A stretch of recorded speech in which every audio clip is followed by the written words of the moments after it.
경주의 마지막 새벽 학자는 한 나라의 역사적 변곡점을 목격한다. 그가 처음 한국에 왔을 때 이 나라는 여전히 미국의 통제 아래 있었다.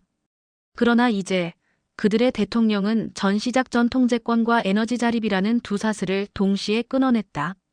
그건 단순한 제도 개혁이 아니라 국가의 정신이 스스로 깨어나는 순간이었다. 학자는 깨달았다. 한국이 말하는 회복은 단지 과거의 상처를 치유하는 말이 아니라 스스로의 존엄을 되찾는 행위라는 것을. 그는 이 회복의 여정이 군사력이나 기술력보다 더 강한 힘 마이너스, 바로 국민의 의지와 기억으로 이루어진 것임을 인정한다. 서울의 이름으로 세계가 움직이기 시작했다. 이제 한국은 보호받는 나라가 아니라 동맹을 설계하는 나라, 새로운 윤리와 리더십의 기준을 세우는 나라로 떠올랐다. 학자는 노트를 덮으며 마지막으로 속삭인다. 이건 제2의 독립전쟁이 아니라 인류가 다시 배우는 주권의 철학이다. 그리고 그 이름은 마이너스 대한민국이다. 여러분, 안녕하세요. 오늘 저는 한 나라의 군사적 현실을 직접 목격하면서 느낀 충격적인 이야기를 들려드리려 합니다.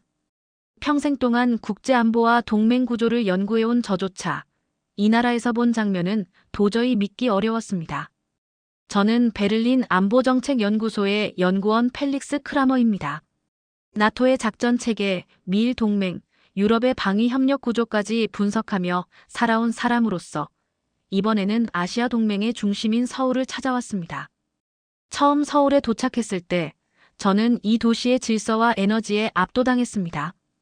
빛나는 고층 빌딩, 끊임없이 움직이는 사람들, 그리고 어디서나 들리는 K방산이라는 단어.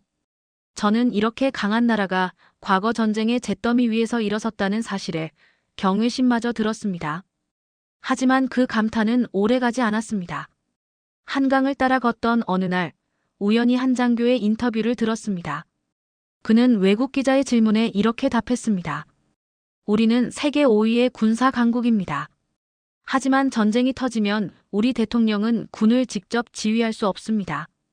그 순간 저는 걸음을 멈췄습니다. 농담이라고 생각했지만 장교의 표정은 너무나 진지했습니다.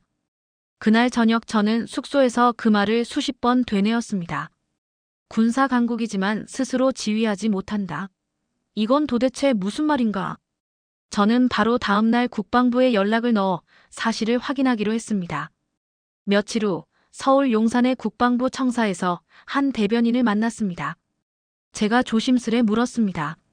만약 내일 한반도에서 전면전이 벌어진다면 최종작전 지휘권은 어디에 있습니까? 그녀는 잠시도 망설이지 않고 대답했습니다. 한미연합사령부의 미군 사령관에게 있습니다. 그 말을 듣는 순간 제 머릿속이 하얘졌습니다. 저는 되물었습니다. 그럼 대한민국의 대통령은 군을 직접 지휘할 수 없다는 뜻입니까? 그녀는 고개를 끄덕이며 담담하게 말했습니다. 그 체계는 1950년대 이후 지금까지 유지되어 왔습니다. 건물을 나서며 저는 서울 하늘을 올려다봤습니다. 푸른 하늘 아래로 태극기가 펄럭이고 거리에는 자주국방을 외치는 포스터가 붙어 있었습니다. 그러나 그 구호가 갑자기 이상하게 느껴졌습니다. 스스로를 지킬 힘이 있는 나라가 왜 아직도 남의 손을 빌려야 하지? 그날 밤 마포의 좁은 숙소 책상 위에 한반도 지도를 펼쳐놓았습니다. 서울, 평택, 워싱턴으로 이어지는 지휘체계를 따라 연필로 선을 그으며 중얼거렸습니다. 이건 동맹이라기보다 위탁에 가깝다. 이 기이한 현실의 뿌리를 찾기 위해 저는 다음 날 새벽부터 자료를 모으기 시작했습니다. 한미상 호방 위조약, 전시작 전통제권 위임 문서, 그리고 수십 년간 이어진 합동지휘체계 개편 계획서까지. 페이지를 넘길수록 등줄기에 식은땀이 흘렀습니다.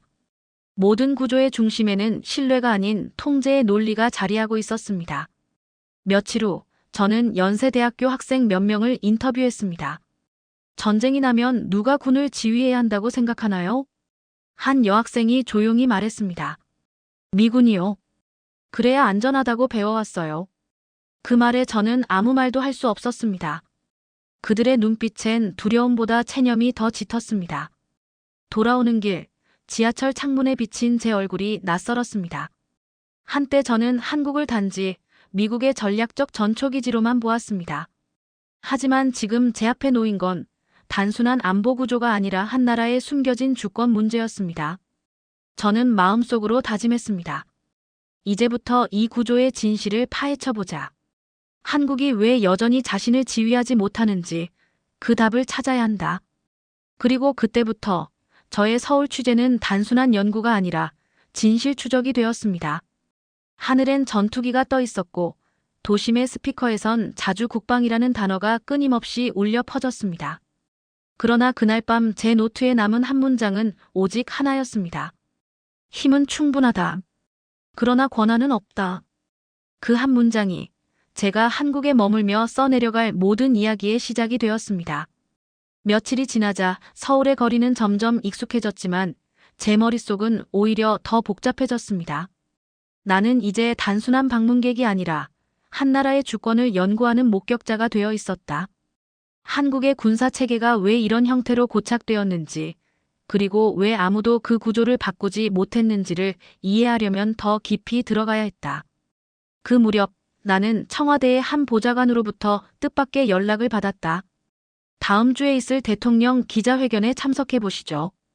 당신이 흥미로워할 주제일 겁니다. 나는 즉시 동의했다. 솔직히 말하면 한국 대통령의 외교 발언이 세계 안보 질서를 흔들 수 있을 것이라고는 생각하지 않았다.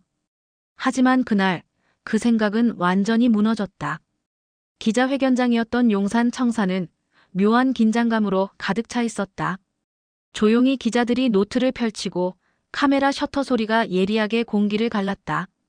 대통령이 단상에 올라서며 첫 문장을 말했다.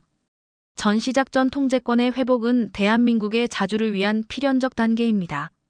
그 단어 마이너스 회복 마이너스의 귀를 때렸다. 그동안 모든 보고서, 논문, 뉴스 기사에서 사용된 단어는 언제나 환수였다. 되돌려받는 것, 승인받는 것, 즉 누군가의 허락 아래 이루어지는 행위. 하지만 회복은 달랐다. 그것은 본래의 자리를 되찾는 행위, 다시 말해 정상 상태로의 복귀를 의미했다. 나는 그 자리에서 한동안 펜을 움직이지 못했다. 이건 단순한 단어가 아니다. 구조적 선언이다. 주변 기자들이 대통령의 단어 선택이 의도된 것일까? 하고 수군거렸다. 그러나 내 직감은 말했다. 이건 우연이 아니다. 이건 프레임 전복의 시작이다. 서울로 돌아오는 차 안에서 나는 메모를 남겼다. 환수는 의존의 언어이고 회복은 주권의 언어다. 그리고 그 차이가 한국의 미래를 갈라놓을지도 모른다고 적었다. 며칠 후 나는 베를린의 연구 동료들에게 이메일을 보냈다. 한국 대통령이 회복이라는 단어를 공식 석상에서 사용했다. 그 의미는 단순한 안보 개념이 아니라 국가 정체성의 선언으로 해석해야 한다. 답장은 금세 도착했다. 과장된 해석 아닐까? 한미동맹은 여전히 견고하잖아. 나는 그들의 회의적인 반응에 잠시 흔들렸다. 하지만 다시 영상 속 대통령의 표정을 떠올리자 확신이 들었다. 그의 말은 외교적 수사나 정치적 장식이 아니었다. 그건 70년간 이어진 의식의 굴레를 부수는 언어적 폭발이었다. 며칠 뒤 나는 서울대의 정치학 교수 김영진을 만났다. 그는 조용히 커피를 마시며 말했다. 대통령이 왜 회복을 썼는지 아세요? 그건 단순히 미국에서 권한을 돌려받겠다는 뜻이 아닙니다. 이미 충분한 힘을 가진 나라로서 이제 허락을 구하지 않겠다는 선언이죠. 나는 그의 말에 깊이 고개를 끄덕였다. 그럼 미국은 어떻게 반응할까요? 그는 잠시 웃으며 답했다. 당황하겠죠. 70년간 익숙했던 종속의 언어가 하루아침에 사라졌으니까요. 그날 밤 숙소 창밖으로 비가 내렸다.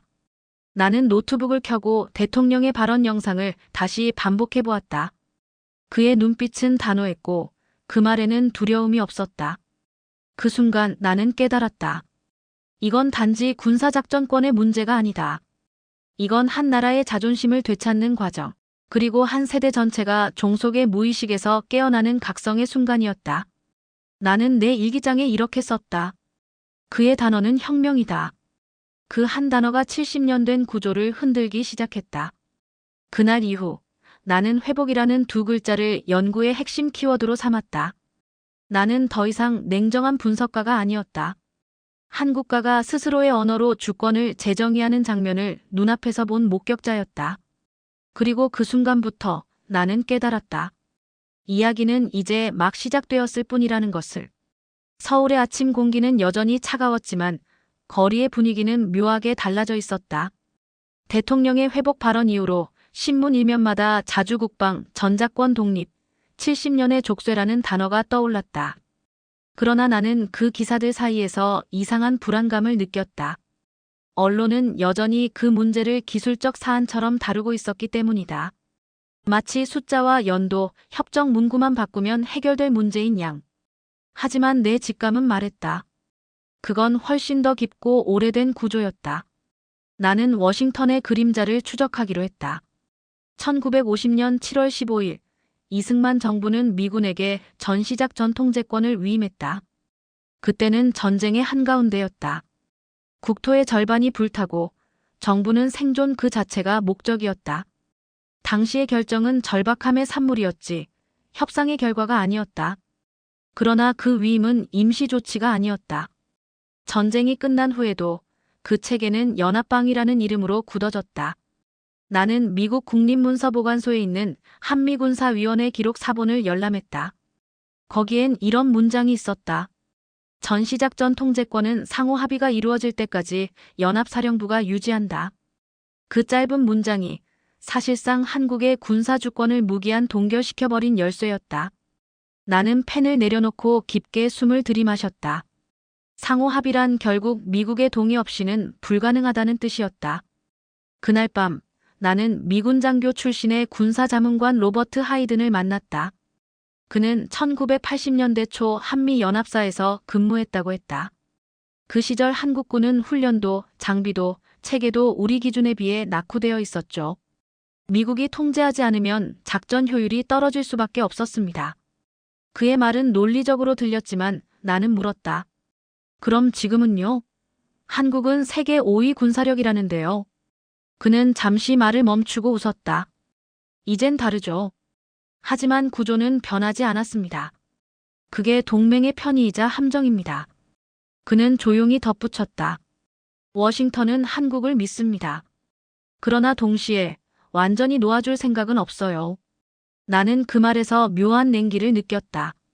그것은 우정의 언어가 아니라 전략의 언어였다.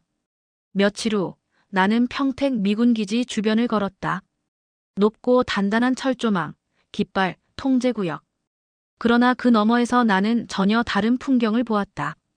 한국인과 미군이 같은 유니폼을 입고 같은 훈련을 하고 있었다. 나는 그들을 보며 복잡한 생각이 들었다. 이 협력의 장면 속에 지배와 의존이 동시에 숨어 있구나.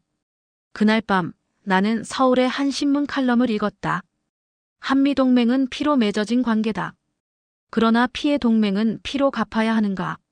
그 문장은 내 가슴을 묘하게 찔렀다. 나는 다시 내 일기장에 적었다. 미국은 보호를 제공한다. 그러나 그 보호는 선택이 아니라 조건이다. 그제서야 나는 깨달았다. 워싱턴의 그림자는 단순히 외교적 영향력이 아니었다. 그것은 70년 동안 한국과의 결정권을 은밀히 지배해온 시스템이었다. 며칠 뒤 나는 미 대사관의 한 관계자를 비공식적으로 만났다. 그는 커피잔을 내려놓으며 말했다. 당신들은 우리를 비판하지만 솔직히 말해 한국도 원했습니다. 전쟁의 공포가 너무 깊었거든요. 나는 조용히 고개를 끄덕였다. 그 말이 틀린 건 아니었다. 1950년대의 공포는 세대를 넘어 DNA처럼 남았고 그 공포가 의존의 문화를 정당화시켰다. 하지만 나는 속으로 중얼거렸다. 그렇다면 지금은? 한국은 더 이상 1950년의 나라가 아니다. 서울의 밤하늘 아래 나는 스스로에게 질문을 던졌다. 미국이 한국을 지켜준 것일까? 아니면 한국이 미국의 전략을 지탱해 준 것일까? 그 질문에 대답하기 위해 나는 다시 비행기 표를 예매했다. 이번엔 워싱턴이었다. 그곳에서 나는 보호라는 단어의 이면에 숨은 계산서를 직접 보게 될 것이다. 그리고 그것이 한국이 직면한 다음 전투의 시작이 될 거라는 예감이 들었다. 워싱턴 DC의 겨울은 서울보다 훨씬 차가웠다. 국방부 건물 앞에서 불어오는 바람은 마치 쇠처럼 차갑고 무거웠다. 나는 내 외투깃을 세우며 생각했다. 이 도시가 전 세계 동맹국의 운명을 결정한다.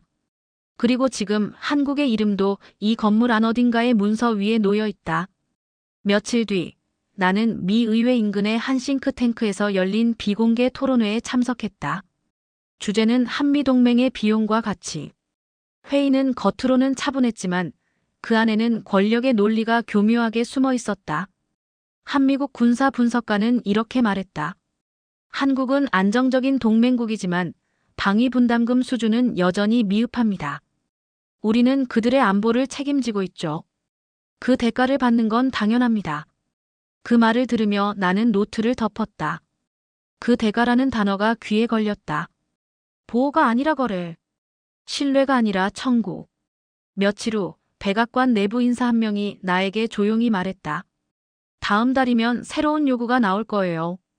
규모는 이전과는 차원이 다를 겁니다. 그 예고는 정확했다. 얼마 지나지 않아 워싱턴 포스트 일면에 이런 헤드라인이 떴다. 미국 한국의 3,500억 달러 투자 요청. 표면적으로는 투자, 하지만 실상은 현금 요구였다. 나는 처음 그 숫자를 보고 눈을 의심했다. 3,500억 달러 마이너스 약 500조 원. 그건 한국의 외환 보유고의 80%에 해당하는 금액이었다. 나는 곧바로 서울의 한 경제관료에게 연락했다. 그는 짧게 대답했다. 우리도 알고 있습니다. 하지만 협상의 여지가 많지 않아요. 그의 목소리에는 무거운 체념이 묻어 있었다. 그때 내 머릿속에 번개처럼 떠오른 생각이 있었다. 이건 동맹이 아니다. 이건 조용한 갈취다. 며칠 후 나는 백악관 브리핑룸에 섰다. 트럼프 대통령은 특유의 자신만만한 표정으로 이렇게 말했다. 한국은 부자 나라입니다. 우리가 70년 동안 지켜줬다면 이제는 그들이 우리의 경제에도 기여할 차례입니다. 순간 브리핑룸 안의 공기가 멎었다. 그의 말은 농담이 아니었다. 그건 협박을 포장한 거래의 언어였다.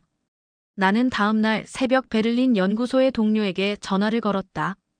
이건 한국과의 자존심을 시험하는 사건이야. 그는 물었다. 한국이 돈을 낼까? 나는 조용히 대답했다. 모르겠어. 하지만 만약 그들이 거절한다면 역사가 바뀔 거야. 며칠 후 서울에서 속보가 전해졌다. 대통령이 워싱턴의 요구를 거절했다는 것이다. 그는 국가의 존엄은 거래의 대상이 될 수 없다고 말했다. 나는 그 말을 3번 반복해서 읽었다. 존엄 마이너스 이 단어를 국제협상에서 사용하는 지도자는 거의 없었다. 그건 외교적 수사나 방어 논리가 아니라 신념의 언어였다. 한국 언론은 술렁였다. 어떤 평론가는 미국의 압박을 정면 돌파한 첫 번째 대통령이라 했고 다른 쪽에서는 동맹을 흔드는 위험한 도박이라 비판했다. 하지만 나에게 그것은 명백한 선언이었다. 우리는 더 이상 보호받는 나라가 아니다. 나는 내 일기장에 이렇게 썼다. 3,500억 달러의 청구서 마이너스 그건 단순한 돈의 문제가 아니다. 그것은 누가 누구를 지켜주는가라는 관계의 구조를 재정의하는 시험대다. 그날 밤 CNN은 긴급 속보를 내보냈다. 한국 대통령, 미국의 초대형 투자 요구 거부. 화면 아래 자막이 흐르는 동안 나는 이상하게도 두 나라의 힘의 균형이 미묘하게 흔들리고 있음을 느꼈다. 그건 눈에 보이지 않는 진동이었다. 마치 거대한 빙산이 천천히 방향을 바꾸는 듯한 움직임. 며칠 뒤 워싱턴에서 열린 기자 간담회에서 한 미국 관료가 씁쓸하게 말했다. 그는 어려운 상대입니다. 하지만 우리는 그를 존중합니다. 왜냐하면 그는 처음으로 우리와 진짜 협상을 시작했으니까요. 나는 그 말을 들으며 미소를 지었다. 그건 패배의 인정이 아니었다. 오히려 새로운 시대의 시작을 예고하는 징후였다. 한국은 이제 보호받는 나라가 아니라 조건을 제시하는 나라로 자리매김하기 시작했다. 그리고 나는 느꼈다. 그 한 번의 거절이 70년 된 구조를 흔드는 첫 번째 균열이라는 것을. 서울로 돌아온 뒤 나는 다시 연구실 책상 앞에 앉았다. 창밖으로는 봄비가 부드럽게 내리고 있었지만 내 마음속은 묘한 불안으로 뒤엉켜 있었다. 워싱턴에서의 협상 거절은 단지 한 번의 외교 사건이 아니었다. 그건 내가 지금껏 보아온 어떤 동맹 관계보다 더 깊은 균열의 시작이었다. 며칠 동안 쏟아지는 뉴스를 정리하면서 나는 문득 한 가지 깨달음에 도달했다. 이 구조는 단일한 줄이 아니다. 한국을 묶고 있는 건 두 개의 사슬이다.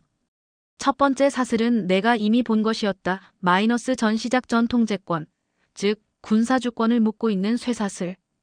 그러나 그 아래에는 내가 아직 이름조차 몰랐던 또 다른 사슬이 숨어 있었다. 경제의 심장, 산업의 동맥, 국가의 에너지. 그 두 번째 사슬이 바로 한미 원자력 협정이었다. 나는 즉시 관련 문서를 찾아보기 시작했다. 책상 위에는 두꺼운 영어 원문 계약서와 해석본이 뒤섞여 쌓였다. 눈을 따라가며 읽어내려가던 중 나는 한 문장에서 멈췄다. 한국은 미국의 사전 동의 없이는 핵연료의 농축 및 재처리를 수행할 수 없다. 나는 숨을 고르며 책을 덮었다. 이건 단순한 기술 협약이 아니다. 이건 국가의 에너지 혈관을 통제하는 조항이다. 그 순간 내 머릿속에 한 장면이 그려졌다. 세계 최고 수준의 원전 기술을 가진 한국이 정작 그 엔진에 들어갈 연료 한 줌도 스스로 만들 수 없는 나라. 이건 아이러니를 넘어 모순이었다. 나는 서울대학교 에너지정책연구센터의 한 교수에게 연락했다. 그는 내 질문을 듣자 잠시 웃었다. 외국 학자가 그 문제를 언급하다니 신기하네요. 사실 그건 군사보다 훨씬 오래된 족쇄입니다. 그의 말에 나는 고개를 끄덕였다. 왜 오래된 족쇄라고 생각하십니까? 그는 서류를 꺼내 보이며 대답했다. 1970년대 한국은 미국의 기술 없이는 단 한 기의 원전도 세울 수 없었어요. 그때 맺은 협정이 지금까지 단 한 번도 완전히 개정된 적이 없습니다. 나는 물었다. 하지만 지금 한국은 원전을 수출하는 나라 아닙니까? 그는 단호히 답했다. 맞습니다. 그러나 그건 엔진을 수출하는 거지 연료를 만드는 게 아닙니다. 그 말을 들으며 나는 한 가지 결론에 도달했다. 미국은 군대만이 아니라 에너지의 밸브까지 쥐고 있다. 그날 밤 연구실 조명이 어둡게 깜빡였다. 나는 노트북 화면을 바라보며 중얼거렸다. 전자권은 전쟁이 일어날 때 작동한다. 하지만 에너지의 통제는 평화의 한가운데서 작동한다. 그건 더 무서운 형태의 지배였다. 총 대신 기술, 군함 대신 계약서. 보이지 않는 문장 몇 줄이 한 나라의 생명줄을 조여왔다. 며칠 후 나는 한 전직 외교관을 만났다. 그는 위스키 잔을 천천히 돌리며 말했다. 한국의 원자력 협정은 세계에서 가장 완벽한 통제 장치 중 하나입니다. 미국은 절대 우연히 그런 구조를 만든 게 아닙니다. 나는 조용히 물었다. 그럼 그들은 무엇을 원했을까요? 그는 잠시 생각하다 대답했다. 언제든 멈출 수 있는 권한. 그것만 있으면 충분하죠. 그 짧은 문장이 머릿속에 깊게 박혔다. 언제든 멈출 수 있는 권한. 그건 전쟁보다 더 치명적인 무기였다. 나는 일기장에 이렇게 적었다. 한국은 군사적 독립을 향해 나아가고 있다. 그러나 산업의 심장은 여전히 외부의 스위치에 연결되어 있다. 두 번째 사슬은 눈에 보이지 않지만 더 깊이 파고든다. 그 순간 나는 느꼈다. 대통령이 말한 회복은 단순히 전쟁의 문제만을 뜻하지 않았다. 그는 이미 이 두 번째 사슬까지 보고 있었던 것이다. 나는 펜을 내려놓으며 생각했다. 이건 단순한 주권 회복이 아니다. 이건 두 개의 사슬과의 싸움이다. 하나는 총으로, 다른 하나는 기술로. 창밖으로 비가 그쳤다. 멀리서 전기탑 불빛이 깜빡였다. 나는 그 불빛을 바라보며 중얼거렸다. 한국의 진짜 전쟁은 아직 시작되지 않았다. 며칠 뒤 나는 실제로 그 두 번째 사슬이 작동하는 현장을 보고 싶었다. 서류와 문서만으로는 그 무게가 실감나지 않았다. 그래서 나는 경주로 향했다. 그곳에는 한국 원자력 산업의 심장이라 불리는 거대한 발전소 단지가 있었다. 아침 일찍 도착한 경주는 잔잔했다. 벚꽃이 흩날리는 도로를 따라 버스가 달리고 멀리서 바다 냄새가 섞여왔다. 하지만 발전소 정문을 통과하는 순간 공기의 질감이 바뀌었다. 철제 출입문 방호복을 입은 기술자들, 그리고 그들의 얼굴에는 보이지 않는 피로가 묻어 있었다. 안내를 맡은 기술자 박선우 씨는 나를 반갑게 맞이했다. 그는 20년 넘게 이곳에서 일해온 엔지니어였다. 어서 오십시오. 여기가 한국의 전기를 만드는 심장입니다. 그의 말은 자부심으로 가득 차 있었지만 눈빛엔 어딘가 그늘이 비쳤다. 우리는 거대한 냉각탑 옆을 지나 방사능 경고 표시가 붙은 회색 건물로 향했다. 그는 안전모를 건네주며 말했다. 오늘 보여드릴 건 기자나 일반인에게 거의 공개되지 않습니다. 하지만 학자로서 직접 보셔야 이해할 겁니다. 엘리베이터가 멈추고 문이 열리자 내 앞에는 끝이 보이지 않는 긴 복도가 펼쳐졌다. 우리가 도착한 곳은 사용 후 행연료 저장 시설, 일명 습식 저장조였다. 두꺼운 유리벽 너머로 푸른빛 물속에 잠긴 수십 개의 금속 원통이 은은하게 빛났다. 그 속엔 1000도 가까운 열을 품은 폐연료봉이 싣고 있었다. 물은 잔잔했지만 그 안엔 인간이 만든 가장 위험한 에너지가 잠들어 있었다. 박선우 씨가 조용히 말했다. 이곳의 수조는 거의 꽉 찼습니다. 이제 남은 공간은 3에서 4년치뿐입니다. 나는 믿기지 않아 물었다. 그럼 그 후에는 어떻게 됩니까? 그는 깊은 한숨을 내쉬었다. 새로운 연료봉을 넣을 자리가 없게 되죠. 그럼 발전소는 멈춥니다. 하나씩 순서대로. 그의 목소리는 담담했지만 말의 무게는 무거웠다. 나는 노트를 꺼내며 적었다. 2029에서 2030년 셧다운의 연쇄 가능성. 박 씨는 덧붙였다. 이건 기술의 문제가 아닙니다. 정치의 문제입니다. 우리가 이걸 스스로 처리하려면 미국의 동의가 필요하거든요.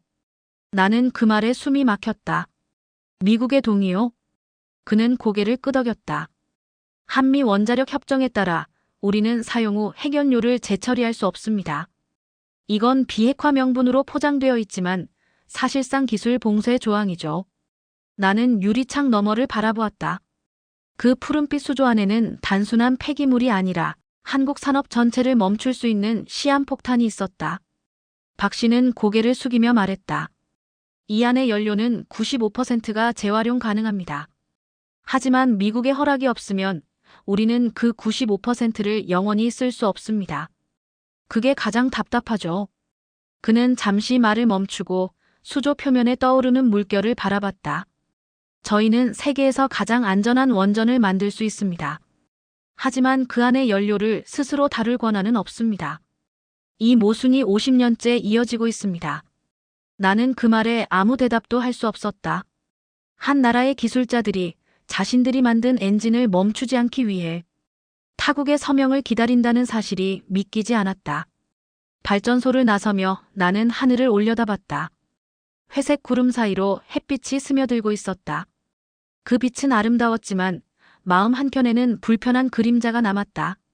언젠가 저 빛도 누군가의 전화 한 통에 꺼질 수도 있겠구나. 서울로 돌아오는 기차 안에서 나는 메모를 남겼다. 전자권은 전쟁의 순간 발동된다. 원자력 협정은 평화의 한가운데서 발동된다. 하나는 군대의 족쇄, 하나는 산업의 족쇄. 그 문장을 쓰는 동안 창밖으로 지나가는 전선과 송전탑이 보였다. 그들은 한국의 심장을 상징하는 듯했다. 하지만 그 전선을 따라가면 끝은 결국 서울이 아니라 워싱턴으로 닿아 있었다. 기차가 경부선을 달릴 때 나는 조용히 중얼거렸다. 한국의 전력은 전기로 흐르지만 그 전기의 허락은 다른 나라에서 내려온다. 그 말이 내 입에서 흘러나온 순간 나는 이 사슬이 얼마나 깊고 교묘한지 비로소 실감했다. 서울로 돌아온 지 일주일쯤 되었을 때였다. 연구실에서 한국의 에너지 수입 통계를 검토하던 나는 한 숫자 앞에서 손가락이 멈췄다. 마이너스 러시아 34%. 그건 한국이 수입하는 전홍축 우라늄의 비중이었다. 나도 모르게 중얼거렸다. 34% 그게 무슨 뜻인지 알고 있나? 옆에 있던 연구 조교가 어리둥절한 표정으로 나를 보았다. 나는 노트북 화면을 가리켰다. 이 말은 모스크바의 결정 하나가 한국의 전력의 3분의 1을 멈출 수 있다는 뜻이야. 나는 숨을 고르며 계산기를 눌렀다. 한국 전체 전력 중 원자력이 약 30%. 그중 3분의 1이 러시아산 연료에 의존한다면 러시아의 한마디 명령으로 10% 가까운 국가 전력이 순식간에 증발할 수 있다는 결론이었다. 내 머릿속에는 2022년 독일의 겨울이 떠올랐다. 푸틴이 천연가스 밸브를 잠갔을 때 내 조국의 공장들이 어떻게 멈춰섰는지를 나는 똑똑히 기억하고 있었다. 그때 나는 처음으로 에너지는 무기다라는 말을 이해했다. 그리고 지금 같은 위험이 한국 위에 드리워져 있었다. 나는 곧장 러시아 에너지 기업 로사톰의 공급 데이터를 추적했다. 지난 5년간 한국으로 들어온 농축 우라늄 물량은 꾸준히 유지되고 있었다. 그러나 2024년 이후부터 공급 일정이 점점 불규칙해지고 있었다. 보고서의 끝에는 짧은 한 문장이 있었다. 정치적 리스크 증가로 인한 공급 지연 가능성. 그 문장을 보는 순간 내 등골이 서늘해졌다. 나는 혼잣말로 중얼거렸다. 만약 푸틴이 전화 한 통으로 밸브를 잠근다면 그때 한국은 어떤 선택을 해야 하지? 그날 밤 나는 상상했다. 어느 겨울 모스크바의 대통령궁. 푸틴이 로사톰 총재에게 전화를 걸어 짧게 명령한다. 한국행 공급 라인을 잠궈. 그리고 며칠 뒤 한국의 원전 3곳이 멈추기 시작한다. 반도체 공장의 불이 꺼지고 용광로의 열이 식어간다. 서울의 네온사인들이 하나둘 어둠 속으로 사라진다. 나는 자리에서 일어나 창문을 열었다. 서울의 밤거리는 여전히 밝았다. 그러나 그 불빛이 러시아의 결정 한마디에 달려있다는 사실이 도저히 믿기지 않았다. 다음 날 나는 외교부의 한 고위 관계자를 만났다. 그는 커피잔을 내려놓으며 말했다. 우리는 러시아 의존도를 줄이려 노력하고 있습니다. 프랑스와 캐나다로 일부 전환했죠. 하지만 완전한 대체는 어렵습니다. 나는 물었다. 만약 러시아가 갑자기 공급을 중단한다면? 그는 잠시 침묵하다가 대답했다. 그땐 반도체와 난방 중 하나를 선택해야겠죠. 그의 말은 마치 얼음처럼 날카로웠다. 그 순간 내 머릿속에 섬뜩한 이미지가 스쳤다. 한쪽에는 삼성과 하이닉스의 공장이, 다른 한쪽에는 난방이 끊긴 겨울의 아파트가 있었다. 둘 중 하나를 꺼야만 하는 상황. 그건 국가의 기능을 절반으로 자르는 행위였다. 나는 그날 밤 일기장에 이렇게 썼다. 에너지 의존은 총보다 더 조용한 인질극이다. 탄약 대신 우라늄, 전선 대신 연료봉. 러시아의 손끝 하나가 서울의 불을 꺼뜨릴 수 있다. 며칠 뒤 서울대학교 강의실에서 열린 공개 포럼에서 한 젊은 학생이 손을 들고 나에게 물었다.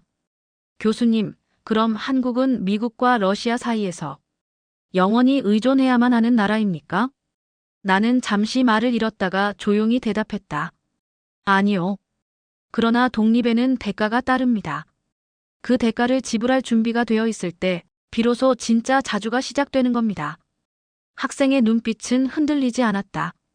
나는 그 눈빛 속에서 희미한 희망을 보았다. 그건 두려움이 아닌 결심의 빛이었다. 포럼이 끝난 뒤 나는 조용히 홀로 남았다. 칠판에 적힌 단어를 바라보았다. 회복. 나는 손가락으로 그 글자를 따라쓰며 속삭였다. 이건 단순한 전쟁의 언어가 아니다. 이건 전력의 언어이며 생존의 언어다. 그날 밤 나는 한강변을 걸었다. 물결 위에 반사된 서울의 불빛은 여전히 아름다웠다. 그러나 나는 그 불빛을 보며 이렇게 생각했다. 이 도시의 전기는 서울에서 만들어지지만 그 전기의 허락은 모스크바와 워싱턴이 나눈다. 그 말이 내 입에서 흘러나올 때 나는 이 싸움이 단순한 외교의 문제가 아니라 한 나라의 존엄에 관한 문제라는 걸 뼈저리게 느꼈다. 서울의 봄은 어느새 성큼 다가와 있었다. 하지만 도시의 공기는 묘하게 팽팽했다. 거리마다 자주국방 에너지 독립 대한민국 70년, 이제는 회복의 시대 같은 구호가 붙어 있었고 뉴스는 매일같이 한미 협상의 진전을 다뤘다. 그 모든 소음 속에서 나는 점점 한 가지 결론에 다가가고 있었다. 한국이 마주한 문제는 두 개의 사슬, 그러나 목표는 단 하나의 회복이었다. 나는 다시 대통령의 연설을 떠올렸다. 그의 목소리는 차분했지만 말의 결은 단단했다. 우리가 되찾아야 할 것은 권한이 아니라 주권입니다. 그 한 문장은 모든 해석을 불필요하게 만들었다. 그는 전시작전 통제권과 원자력 협정을 별개의 사안으로 보지 않았다. 그는 그것을 하나의 구조, 하나의 과제로 보고 있었다. 나는 베를린으로 전화를 걸었다. 내 연구소 동료들은 여전히 의심스러워했다. 그건 너무 이상적이야. 한 나라가 동시에 군사와 에너지의 족쇄를 끊는 건 불가능해. 나는 조용히 웃었다. 그게 한국입니다. 이 나라는 불가능을 실현하는 데 익숙하죠. 며칠 후 나는 청와대 외교안보수석의 비공개 브리핑에 초대되었다. 기자들도 배제된 자리였다. 그는 노트를 꺼내며 조용히 말했다. 우리가 맞서야 하는 것은 70년의 관성이자 미국의 시스템입니다. 하지만 우리는 협박 대신 설득으로, 종속 대신 상호 의존으로 가야 합니다. 그의 말투는 차분했지만 문장 하나하나가 단검처럼 명확했다. 그는 종이에 원을 2개 그렸다. 하나는 군사, 하나는 에너지. 그리고 그 2원이 겹치는 부분에 회복이라고 썼다. 이 2 영역은 별개로 보이지만 결국 뿌리는 같습니다. 결정권이 외부에 있다는 구조죠. 우리가 싸워야 하는 건 사람이나 제도가 아니라 그 구조 자체입니다. 나는 그 말을 노트에 적으며 생각했다. 그렇다. 이것은 2 전쟁이 아니라 하나의 전쟁이다. 총 대신 기술, 전선 대신 전력망. 그리고 그 모든 것을 묶는 이름이 주권이다. 브리핑이 끝나고 나는 청와대를 나서며 느꼈다. 이 나라는 지금 역사상 가장 조용하지만 가장 거대한 투쟁을 하고 있었다. 며칠 뒤 경주에서 열릴 APC 정상회의 준비 소식이 전해졌다. 전 세계의 이목이 미중 회담에 쏠려 있었지만 실은 모든 외교 전문가들이 한국의 발표를 기다리고 있었다. 워싱턴, 도쿄, 베이징 마이너스. 그 어느 곳보다 지금 세계의 중심은 경주였다. 나는 비행기를 타고 다시 경주로 향했다. 기내 방송에서는 자주와 회복의 도시, 경주에 오신 것을 환영합니다라는 안내가 흘렀다. 승객들은 웃으며 박수를 쳤지만 나는 웃지 못했다. 내 머릿속에는 오직 한 가지 질문이 떠올랐다. 한국은 정말 이 싸움을 이길 수 있을까? 공항에 내리자 도로 곳곳에 태극기와 파란색 현수막이 걸려 있었다. 대한민국 스스로를 지휘하다. 그 문구를 보는 순간 나는 이상하게도 가슴이 먹먹해졌다. 70년간 누군가의 승인 아래 존재했던 나라가 이제 스스로의 이름으로 서려하고 있었다. 그날 저녁 나는 숙소에서 TV 생방송을 봤다. 대통령이 전국에 생중계되는 기자회견에서 이렇게 말했다. 전시작전 통제권의 회복은 단지 군사적 절차가 아닙니다. 그것은 1950년 이후 한 번도 완전히 닫히지 않았던 우리의 의존의 문을 스스로 닫는 일입니다. 그의 말은 천천히 그러나 무겁게 울려 퍼졌다. 그 순간 나는 깨달았다. 이건 단순히 주권의 문제도 아니다. 이건 정체성의 문제다. 이 나라는 이제 더 이상 보호받는 존재로 살지 않겠다는 선언을 한 것이다. 나는 일기장에 이렇게 썼다. 한국은 지금 2개의 전장을 동시에 마주하고 있다. 하나는 눈에 보이는 군사적 전장, 하나는 눈에 보이지 않는 기술적 전장. 그러나 이 2 전장은 결국 한 곳으로 수렴한다 마이너스. 완전한 회복이라는 이름으로. 창밖의 경주 시내는 평화로웠다. 하지만 나는 그 평화 속에서 폭풍의 중심을 느꼈다. 아무도 총을 쏘지 않았지만 세기의 전투가 이미 시작되고 있었다. 그리고 나는 알았다. 이제부터 이 이야기는 한 국가가 2개의 사슬을 동시에 끊어내는 여정이 될 것임을. APC 정상회의 개막 당일, 경주는 마치 요새 같았다. 수천 명의 경호원과 외교관들이 분주히 움직였고 하늘에는 드론과 헬기가 떠 있었다. 그러나 그 거대한 행사 속에서 진짜 전장은 회의장 바깥, 보이지 않는 문서와 단어 사이에 있었다. 나는 기자증을 목에 걸고 국제미디어 존으로 들어갔다. 곳곳에 설치된 대형 스크린에는 미국 대표단, 중국 대표단, 일본 대표단의 도착 장면이 번갈아 비쳤다. 하지만 사람들의 시선은 한 사람에게로 향해 있었다. 한국 대통령 마이너스 이재명. 그의 표정은 평온했지만 눈빛은 단호했다. 나는 그를 처음 봤을 때 느꼈다. 이 사람은 설득보다 선언을 하러 왔다. 오후 2시, 폐쇄 세션이 시작됐다. 기자들은 밖에서 대기했고 회의장 내부에서는 단 한 명의 통역사만이 그들의 대화를 들을 수 있었다. 몇 시간 뒤 브리핑룸의 문이 열렸을 때 모든 카메라가 한 방향으로 돌았다. 미국 대표단의 표정은 굳어 있었고 한국 대표단의 얼굴에는 피곤하지만 묘한 빛이 비쳤다. 한 기자가 물었다. 협상은 진전이 있었습니까? 한국 대표단의 대변인은 짧게 답했다. 그렇습니다. 단 새로운 방식으로. 그 말의 의미를 아무도 곧바로 이해하지 못했다. 하지만 나는 직감적으로 느꼈다. 그 새로운 방식은 협상 구조의 전환을 의미했다. 몇 시간 후 나는 현지에서 열린 비공개 간담회에 참석했다. 한 외교 관계자가 조용히 말했다. 이번 회담의 핵심은 교환이 아닙니다. 균형입니다. 그는 종이에 도표를 그렸다. 왼쪽에는 전작권, 오른쪽에는 핵연료 재처리. 그 중간에 그는 이렇게 썼다. 상호 의존. 미국은 한국이 군사적으로 독립하면 동맹이 약화된다고 우려합니다. 하지만 한국은 그 독립이 오히려 동맹의 지속 가능성을 높인다고 주장하고 있습니다. 그의 설명은 논리적이었지만 내 머릿속에는 한 문장이 떠올랐다. 보호는 관계를 약하게 만들고 의존은 언젠가 저항을 나눈다. 그날 밤 나는 대통령의 비공식 연설 원고 초안을 입수했다. 그는 이렇게 적고 있었다. 우리의 목표는 미국의 승인이나 거부가 아닙니다. 우리는 대체 관계를 만드는 것이 아니라 대등한 관계를 재정의하고 있습니다. 나는 그 문장을 3번 읽었다. 대등한 관계 마이너스 그건 협상 언어가 아니었다. 그건 신념의 언어였다. 회의 마지막 날 기자회견이 열렸다. 대통령은 연단에 올라 잠시 침묵했다가 천천히 말했다. 대한민국은 이제 더 이상 위임받는 나라가 아닙니다. 우리는 우리의 군대를 지휘할 권리를, 우리의 에너지를 관리할 권리를 스스로의 이름으로 행사할 것입니다. 그의 목소리는 크지 않았지만 회의장 안의 공기를 완전히 바꿔놓았다. 기자들은 숨을 죽였고 미국 기자단의 손에 들린 펜이 잠시 멈췄다. 그 순간 나는 느꼈다. 이건 선언이었다. 70년간 이어져온 허락의 체계가 처음으로 통보의 체계로 바뀌는 순간이었다. 회의가 끝나자 CNN은 속보를 내보냈다. 한국 자주 국방과 에너지 자립을 한 테이블에 올려 협상 구조 재편. BBC는 이렇게 표현했다. 서울이 동맹의 교과서를 다시 쓰다. 나는 기자석에 앉아 조용히 박수를 쳤다. 한 국가가 스스로의 언어로 역사를 다시 쓰는 장면을 눈앞에서 보고 있었다. 그날 밤 경주의 하늘은 유난히 맑았다. 불국사 위로 달빛이 비추고 도시 전체가 고요했다. 나는 마음속으로 중얼거렸다. 오늘 한국은 세계 질서의 문장 속에서 처음으로 자신의 이름을 주었었다.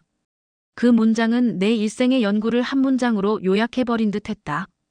APC 회의가 끝난 다음 날 아침, 경주의 거리는 마치 긴 숨을 내쉰 사람처럼 조용했다.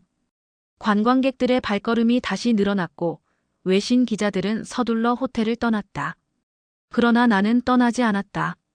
왜냐하면 진짜 이야기는 회의장 밖에서 이제 막 시작되고 있었기 때문이다. 나는 호텔 로비에서 커피를 마시며 뉴스를 훑었다. 워싱턴발 기사들은 한국 군사에너지 동시 자립 선언이라며 놀라움을 감추지 못했다. 어떤 미국 칼럼은 이렇게 썼다. 서울은 더 이상 워싱턴의 승인서를 기다리지 않는다. 그들은 이미 독자적으로 새로운 세계 질서를 쓰기 시작했다. 하지만 같은 날 다른 기사에서는 미국의 불편한 기류가 감지되었다. 한국의 전략적 독자 행보, 동맹 체제의 혼란 초래 우려. 한 문장으로 표현하자면 존중과 불안이 공존하는 시선이었다. 나는 그날 오후 대통령의 보좌관 중 한 명과 짧은 통화를 가졌다. 그는 낮은 목소리로 말했다. 이제 미국은 협력이라는 단어 대신 관리라는 단어를 쓰고 있습니다. 그들은 한국을 파트너가 아니라 변수가 된 나라로 보고 있어요. 나는 묻지 않았다. 그 말 자체가 이미 충분한 대답이었다. 밤이 되어 나는 경주의 한 오래된 찻집으로 향했다. 그곳에는 한국군사전략연구소의 장 박사가 기다리고 있었다. 그는 나를 보자마자 이렇게 말했다. 당신도 알겠지만 지금 미국이 제일 두려워하는 건 한국이 단순히 자립하는 게 아니라 자립 이후 제3의 선택을 할 수도 있다는 겁니다. 나는 고개를 끄덕였다. 즉, 한국이 미중의 양자 구도를 벗어나 스스로의 축을 세운다는 거죠. 그는 미소를 지었다. 맞습니다. 그게 바로 서울축이라는 개념입니다. 우리는 그걸 내부적으로 그렇게 부르고 있어요. 그 단어를 듣는 순간 내 가슴이 뛰었다. 서울축 마이너스, 그건 단순한 외교 노선이 아니라 새로운 세계 구조의 이름이었다. 워싱턴과 베이징 사이, 그 어느 쪽에도 종속되지 않은 세 번째 중심의 등장. 나는 물었다. 그런데 미국은 그걸 용납하지 않겠죠? 장 박사는 조용히 웃었다. 그래서 지금 그들이 가장 신경 쓰는 게 K방산과 반도체입니다. 한국이 가진 두 개의 역지렛대죠. 그는 커피잔을 내려놓으며 설명을 이어갔다. K방산은 미국 동맹 체계의 보조축으로 이미 자리 잡았습니다. 폴란드, 루마니아, 핀란드. 이 나라들이 미국 무기 대신 한국 무기를 선택하고 있죠. 이건 단순한 시장의 문제가 아닙니다. 신뢰의 전이입니다. 나는 노트를 꺼내 적었다. 한국산 무기 마이너스 신뢰의 재배치 마이너스 미국 독점의 균열. 장 박사는 또 다른 페이지를 펼쳤다. 거기에는 반도체 공급망 지도가 그려져 있었다. 중앙에는 대한민국, 그리고 양쪽으로 미국과 중국이 대칭처럼 놓여 있었다. 미국이 반도체 패권을 지키려면 한국이 멈춰서는 안 됩니다. 그런데 그들의 원자력 압박이 계속되면 결국 자기 발목을 잡게 되죠. 나는 놀라서 물었다. 그럼 한국은 이미 대응책을 갖고 있다는 겁니까? 그는 단호히 고개를 끄덕였다. 대통령은 지금 역지렛대 전략을 준비하고 있습니다. 미국이 에너지로 압박하면 한국은 기술로 반격하는 거죠. 그의 말이 끝나자 찻집안은 고요했다. 창밖에는 달빛이 강물에 부서지고 있었다. 나는 그 반짝임을 바라보며 속으로 생각했다. 이건 냉전 이후 처음 보는 새로운 형태의 권력 이동이다. 힘의 중심이 조용히 이동하고 있다. 총 대신 칩, 미사일 대신 데이터. 그날 밤 나는 연구 노트를 덮으며 이렇게 적었다. 한국은 이제 피보호국이 아니다. 그들은 필요한 파트너가 되었다. 그리고 나는 느꼈다. 이제 미국이 한국을 시험할 때마다 한국도 미국을 시험하게 될 것임을. 그건 동맹의 위기가 아니라 동맹이 진짜 대등함으로 진화하는 과정이었다. 경주의 밤하늘은 유난히 고요했다. 그러나 그 고요함 속에서 나는 분명히 들었다. 미래의 톱니바퀴가 서울을 축으로 천천히 돌아가기 시작하는 소리를. 며칠 후 나는 다시 서울로 돌아왔다. 공항의 대형 스크린에는 솔 엑서스 새로운 균형의 시작이라는 문구가 떠 있었다. 그건 정부의 공식 슬로건이 아니었지만 이미 사람들 입에서 입으로 퍼지고 있었다. 이 나라는 지금 스스로의 위치를 새롭게 정의하고 있었다. 연구소로 복귀하자마자 나는 전 세계 언론의 반응을 살폈다. 뉴욕타임스는 한국이 자율과 동맹의 경계선을 재설계했다고 썼고, 르몽드는 서울이 워싱턴의 말을 듣지 않는 첫 동맹이 되었다고 평했다. 그리고 독일의 슈피겔은 이런 제목을 내걸었다. 한국 자주국방의 철학으로 동맹의 윤리를 다시 쓰다. 나는 그 기사 제목을 보며 깊은 숨을 내쉬었다. 드디어 세계가 이해하기 시작했구나. 이건 반미나 탈동맹이 아니라 주권의 재정이라는 걸. 하지만 모든 이들이 그 변화를 환영한 건 아니었다. 워싱턴의 일부 싱크탱크는 서울 리스크라는 보고서를 냈다. 한국의 독자 노선이 미 동맹 체계의 예측 불가능성을 초래한다. 그건 마치 한때 독일 리스크라고 불리던 단어를 그대로 옮겨놓은 듯했다. 나는 씁쓸하게 웃었다. 역사는 반복된다. 다만 이번엔 주어가 바뀌었을 뿐이다. 며칠 뒤 나는 용산 국방부 청사에서 열린 K방산 전략 회의에 초청받았다.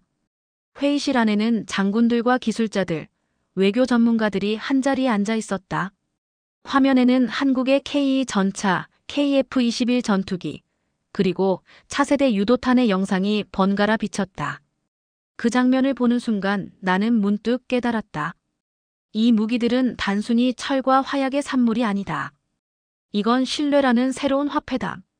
한 장군이 발표를 이어갔다. 우리의 무기는 이제 단순히 방어용이 아닙니다. 동맹국의 안보 체계를 지탱하는 자산입니다. 그의 말은 군인다운 단호함 속에 깊은 자부심이 배어 있었다. 나는 회의 후 그에게 물었다. 장군님, 자주국방의 완성은 어디에 있다고 보십니까? 그는 잠시 생각하다 이렇게 대답했다. 자주국방이란 총을 혼자 쏘는 게 아닙니다. 전쟁이 나도 우리 스스로 결정을 내릴 수 있는 상태. 그게 진짜 독립이죠. 그 말이 내 가슴을 깊이 울렸다. 결정할 권리 마이너스.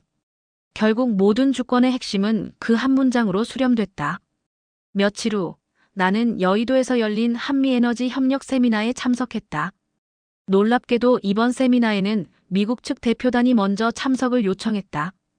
그들의 발표 내용은 달라져 있었다. 미국은 한국의 원전 기술을 신뢰하며 핵연료 재처리 문제에 대해 실질적인 검토를 시작할 것입니다. 순간 회의장 전체가 술렁였다. 나는 조용히 웃었다. 결국 그들이 먼저 움직이기 시작했구나. 이건 단순한 양보가 아니었다. 협상 구조가 바뀌고 있었다. 이제는 미국이 한국의 기술적 역량을 필요로 하기 시작한 것이다. 그들은 더 이상 허락을 내리는 자가 아니라 협력의 이익을 계산하는 상대가 되었다. 그날 밤 나는 연구소에서 홀로 불을 켜고 생각했다. 이제 이 싸움은 끝을 향해 간다. 그리고 그 끝은 패배나 승리가 아니라 대등함이라는 새로운 시작일 것이다. 창밖으로는 봄비가 내리고 있었다. 그 빗소리 속에서 나는 대통령의 한 문장을 떠올렸다. 한국의 주권은 누구의 허락도 필요하지 않다. 그것은 이미 우리 국민이 만들어낸 힘의 결과다. 그 문장은 단순한 연설의 일부가 아니었다. 그건 이 시대 전체의 요약이었다. 70년간 이어진 동맹의 구속이 지금 이해의 동맹으로 바뀌고 있었다. 나는 조용히 펜을 내려놓으며 이렇게 썼다. 자주국방이란 총을 드는 것이 아니라 허락 없이 결정을 내릴 수 있는 용기를 갖는 일이다. 그리고 나는 확신했다. 이제 한국은 더 이상 미군의 보호를 받는 나라가 아니라 스스로 세계의 균형을 조정하는 축으로 서고 있었다. 그건 단순히 독립이 아니라 존엄의 복원이었다. 경주의 새벽은 이상하리만큼 고요했다. 전날까지 도시를 가득 메웠던 경호 차량과 외신 기자들의 소란이 사라지고 남은 것은 단정한 하늘빛과 젖은 돌길 뿐이었다. 나는 불국사 근처의 언덕에서 회의장 쪽을 바라보고 있었다. 밤새 내린 비가 유리처럼 맑게 굳어 도시 전체가 하나의 거울처럼 빛났다. 그 순간 스피커에서 들려오는 대통령의 목소리가 공기를 흔들었다. 그는 이제 연단에 서 있었다. 우리는 지난 70년간 많은 것을 배웠습니다. 동맹의 의미도 의존의 대가도 그리고 독립의 무게도. 이제 대한민국은 스스로의 이름으로 결정을 내릴 준비가 되었습니다. 그 말이 끝나자 회의장 안은 잠시 정적에 잠겼다. 외신 기자들이 서로 눈빛을 교환했고 나는 그 짧은 침묵 속에서 전 세계의 패러다임이 미세하게 흔들리는 것을 느꼈다. 그는 계속 말했다. 전시작전 통제권의 회복은 절차가 아니라 정신입니다. 우리가 다시 스스로의 군대를 지휘한다는 것은 다시는 그 어떤 전쟁도 타인의 명령으로 시작하지 않겠다는 약속입니다. 그의 목소리는 단단했고 문장은 정제되어 있었다. 그리고 그는 한 박자 숨을 고른 뒤 두 번째 선언을 던졌다. 또한 우리는 에너지 주권을 회복할 것입니다. 우리의 공장, 우리의 연구소, 우리의 전등이 꺼지지 않도록 우리 스스로 연료를 만들고 관리할 권리를 반드시 되찾을 것입니다. 그 말이 끝나자 장내에서 조용한 박수가 번졌다. 그건 단순한 외교적 예의가 아니었다. 한국과의 오랜 그림자가 걷히는 순간을 목격한 사람들의 박수였다. 나는 그 자리에 서서 생각했다. 이건 단지 한국의 선언이 아니다. 이건 세계가 잊고 있던 주권의 본질을 다시 일깨우는 사건이다. 발언이 끝나자 미국 대표단의 얼굴은 침착했지만 그 눈빛 속에는 낯선 존중이 섞여 있었다. 한 외신 기자가 나에게 물었다. 당신은 이 장면을 어떻게 보십니까? 나는 짧게 대답했다. 나는 지금 한 나라가 다시 자기 이름으로 숨쉬기 시작하는 순간을 보고 있습니다. 그날 밤 경주의 하늘에는 별이 유난히 많았다. 나는 호텔 발코니에 서서 도시를 내려다보았다. 멀리서 회의장 불빛이 점점 꺼지고 있었지만 그 빛이 꺼질수록 내 안에서는 다른 불이 켜지고 있었다. 나는 노트를 펼쳐 마지막 문장을 적었다. 한국은 전쟁의 잿더미에서 산업을 세웠고 의존의 시대를 지나 자주국방으로 나아갔다. 그리고 이제 완전한 주권의 회복을 통해 세계가 다시 배워야 할 리더십의 형태를 보여주고 있다. 나는 펜을 내려놓았다. 불국사의 종소리가 멀리서 들려왔다. 그 소리는 천천히 그러나 굳건히 울려 퍼졌다. 나는 눈을 감고 조용히 중얼거렸다. 이건 단순한 정치의 승리가 아니다. 이건 문명의 성숙이다. 그리고 내 안의 목소리가 속삭였다. 이제 세계는 서울을 본받을 것이다. 힘이 아니라 책임으로. 지배가 아니라 존엄으로. 그때 나는 깨달았다. 나는 더 이상 한국을 연구하는 학자가 아니라 그들의 회복을 증언하는 사람으로 서 있었다. 그 밤 불빛이 꺼진 경주의 하늘 아래에서 나는 오랫동안 움직이지 못했다. 그리고 천천히 마지막 한 줄을 덧붙였다. 이건 나의 조국 독일이 두 번의 전쟁 끝에 찾지 못했던 완전한 독립의 형태다. 한국은 그것을 조용히 그러나 당당히 이루어냈다. 나는 노트를 덮고 깊은 숨을 내쉬었다. 새벽 바람이 차갑게 스쳤다. 그리고 나는 미소 지었다. 이제 세계는 서울 시대를 맞이할 것이다.